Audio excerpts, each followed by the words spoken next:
Security guard का बड़ा room होना होगा, तब बिल्डर के पास ये प्रावधान होता है। ये कतई नहीं है। दूसरी बात मैं एक बताना चाहूंगा कि ये जो परचेजेबल एफआईआर है, जो पॉलिसी 1999 की यूपी सरकार की एक पॉलिसी है जिसके अंतर्गत ये परचेजेबल एफआईआर लाया गया था, उसमें कहा गया था मैक्सिमम 33% का एफआईआर दे सकते हैं किसी बिल्डर को जी। लेकिन उसमें क्लियर था कि प्लान सैंक्शन कंस्ट्रक्शन स्टार्ट होने से पहले 33% लेना होगा जी, और पूरा पैसा जमा करा के वो परमिशन एफआईआर खरीदना होगा, उस हिसाब से नई स्कीम बनानी होगी, तब ये हो सकता है।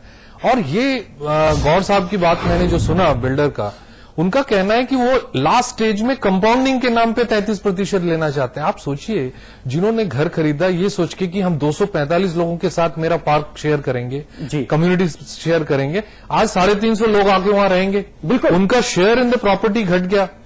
हाल ही में नवंबर में इलाहाबाद हाईकोर्ट ने एक जजमेंट दिया है जिसमें कहा है कि हमारा यूपी अपार्टमेंट एक्ट में क्लियर किया गया है कि द मोमेंट एक ओनर एक अलॉटमेंट करता है, उसकी एक अलॉटमेंट लेटर इश्यू हो जाती है जी, उसकी एक अनडिवाइडेड राइट पूरे प्लॉट के ऊपर क्रिएट हो जाती है, बिल्कुल, और उसे छेड़ा नहीं जा सकता जी। अगर ये माना जाए तो जज साहब ने कहा कि तब ये पूरी जमीन जो है अलॉटीज का हो गया, उसमें अगर कल 33% एफआईआर अलग से मिलना है तो ये उनकी प्रॉपर्टी है, बिल्डर की नहीं है।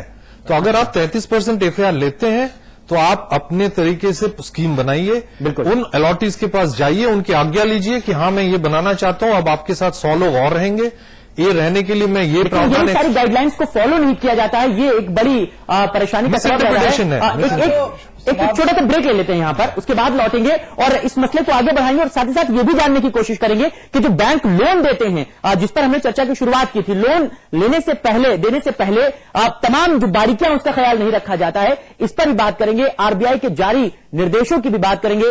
बने रहिए प्रॉपर्टी एक्सपर्ट के साथ, जल्द लौटेंगे छोटे से ब्रेक के बाद।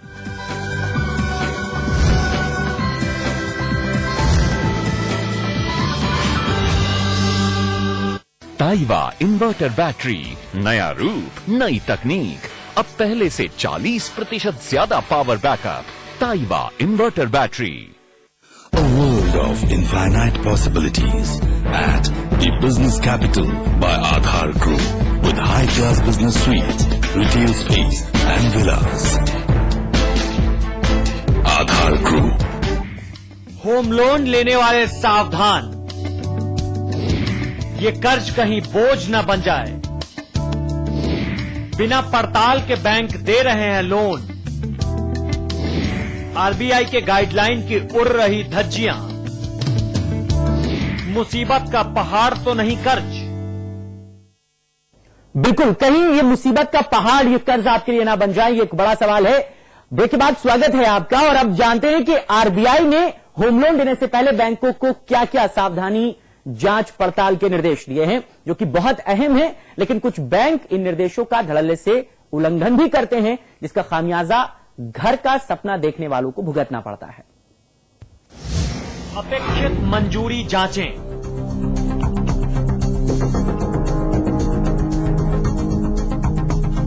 आरबीआई के निर्देशों के तहत बैंकों को ऋण स्वीकृत करने के पूर्व यह जांचना होगा कि ऋण लेने वाले ने सरकार अथवा विकास प्राधिकरण के साथ अन्य प्रकार की एजेंसी से जरूरी स्वीकृति ले ली है या नहीं। स्वीकृत प्लान की कॉपी लें।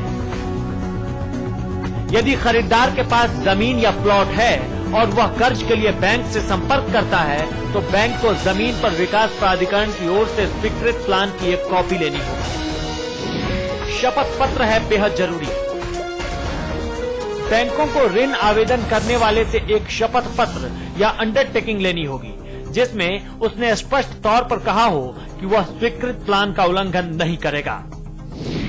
कर्ज वापस लेने का पूरा अधिकार रखें। ऋण देने वाले की पूरी जिम्मेदारी होगी कि निर्माण कार्य पूरा होने के 3 महीने के अंदर वह कंप्लीशन सर्टिफिकेट प्राप्त करे।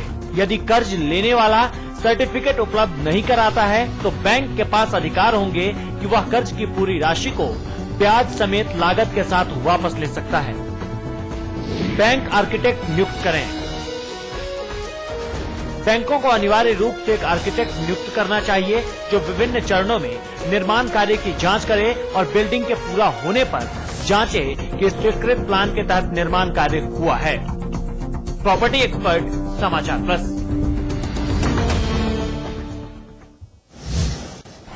जी, तो ये बैंक लोन मुसीबतों का पहाड़ भी साबित हो सकता है। शरद जी, आपके पास आना चाहूंगा, क्योंकि कई बार जब लोग फ्लैट खरीदने जाते हैं तो उन बिल्डिंग्स के बाहर ही कैंप लगाकर लोन दिया जाता है।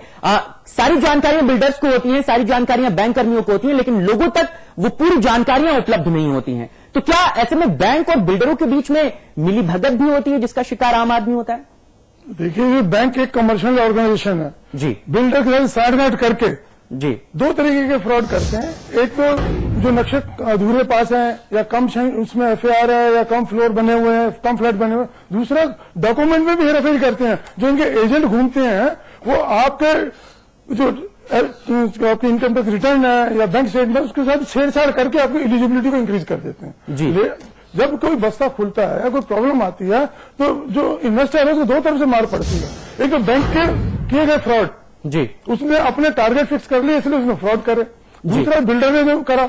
इन चीजों के लिए बैंक को, जैसे भी आपके पास सुझाव आया, एक बैंक आर्किटेक्ट रखे, एक टेक्निकल ऑडिटिंग की टीम बनाए और उसके लिए गवर्नमेंट का काम है वॉच डॉग का काम करना। लेकिन कितना संभव नजर आता है? एक आदमी, एक मिडिल क्लास फैमिली का आदमी अगर फ्लैट खरीदने जा रहा है तो क्या वो इतने आर्किटेक्ट के लिए एक बंदे को अलग नियुक्त करे, वकील पर अलग पैसा खर्चा करे, इधर अलग? संभव नजर आता है ये सारी चीजें? नहीं, मैं तो कह रहा हूँ इसीलिए शरद जी कि सर अगर कुछ कहना चाहे तो। मेरा जो कहना है, जो बैंक अपना एक टेक्निकल ऑडिटर, एक आर्किटेक्ट रखे जिससे कि लोन सैंक्शन करते वक्त बैंक की तरफ से कोई एरर ना हो जाए जी। क्योंकि बैंक में टेक्निकल आदमी नहीं होते।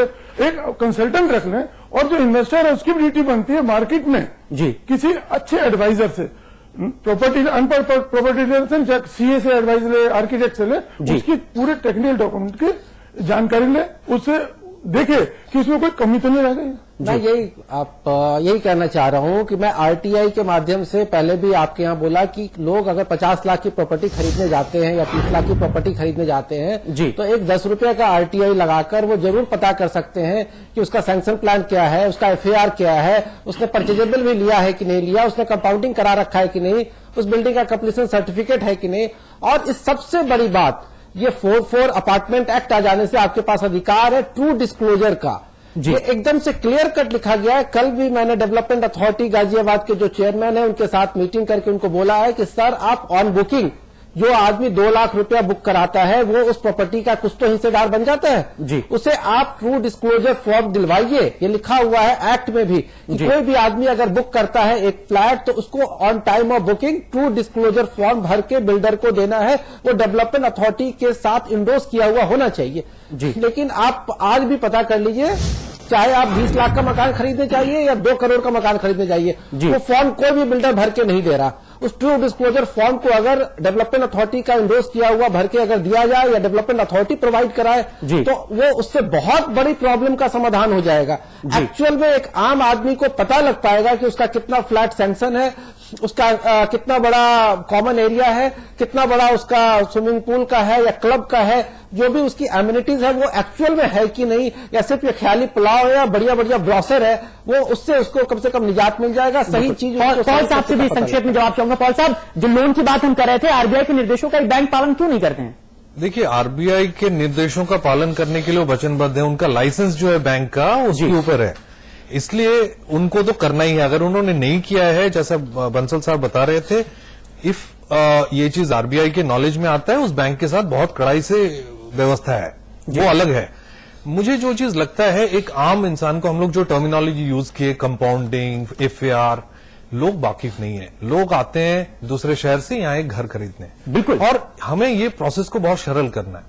बिल्कुल। अब जो नया ट्रेंड आ रहा है, मैं जो देख रहा हूं, अब क्या होता है कि इंटरनेट के जमाने में बायर्स जो है एक दूसरे से यूनाइट हो जाते हैं। विद इन 1 महीना 2 महीना के अंदर इनका एक बायर्स का ग्रुप बन जाता है जी। अभी हमारे सारे जितने भी डेवलपमेंट अथॉरिटी, इनके बायलॉज में एक प्रोविजन है कि जो भी अलॉटी है उसको ये राइट दिया गया है कि वो अपना इंजीनियर को ले जाके उसका कंस्ट्रक्शन चेक करवा सकता है जी।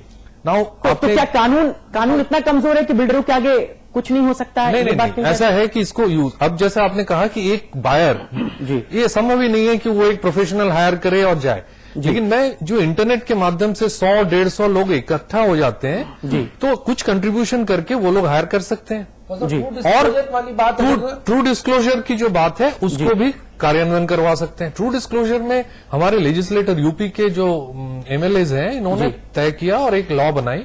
उसमें उन्होंने कहा है बड़े साफ शब्दों में कि कोई भी बिल्डर जो फ्लैट बेचने को इच्छुक है, उसे बेचने से पहले यानी बुकिंग से पहले, पहली बुकिंग से पहले जमीन का पूरा डिटेल, बिल्डिंग के कंस्ट्रक्शन के डिटेल, कॉमन एरियाज के पूरे डिटेल जीडीए में जमा कराना है या अपने अपने अथॉरिटी में जी। और हर बायर को उनको एक कॉपी देनी है बुकिंग में, चाहे वो 50,000 देके बुकिंग करे या 2 लाख देके। लेकिन सवाल तो यही है, सबको सब कुछ पता होता है। जिस चीज से शुरू की थी हमने चर्चा को कि सबको मालूम होता है कि कानून की बारीकियां क्या है, लेकिन ना ही प्रॉपर्टी डीलर इन चीजों को फॉलो करा पाते हैं, ना ही लोग उतने जागरूक हो पाते हैं। क्योंकि आरटीआई डालने की बात बहुत आसान है, आरटीआई का जवाब कितने दिनों में आएगा ये भी एक बड़ी पहलू की बात होती है। एक आदमी जो 2 करोड़ दूसरे शहर से आकर आपके शहर में फंसा रहा है, वो आरटीआई के चक्करों में फंसना नहीं चाहता। ये भी तमाम चीजें हैं। थोड़ी सी वक्त की कमी है, आप लोगों से माफी चाहेंगे, लेकिन आप लोग हमारे साथ जुड़े और उम्मीद है कि ये जो चर्चा आप लोगों ने सुनी उससे बहुत कुछ सीखेंगे। कम से कम अब अगर आप बड़ा अमाउंट फंसाएंगे, बिल्डिंग या फ्लैट कहीं पर खरीदेंगे, तो इन बातों का जिक्र करेंगे और इन चीजों के बारे में जानकारियां आप खुद मांगिए, खुद जागरूक होइए, क्योंकि आपका जागरूक होना बहुत ज्यादा जरूरी है। आप सब हमारे साथ चर्चा में जुड़े, आप सभी लोगों का धन्यवाद। फिलहाल बुलेटिन में इतना ही, नमस्कार।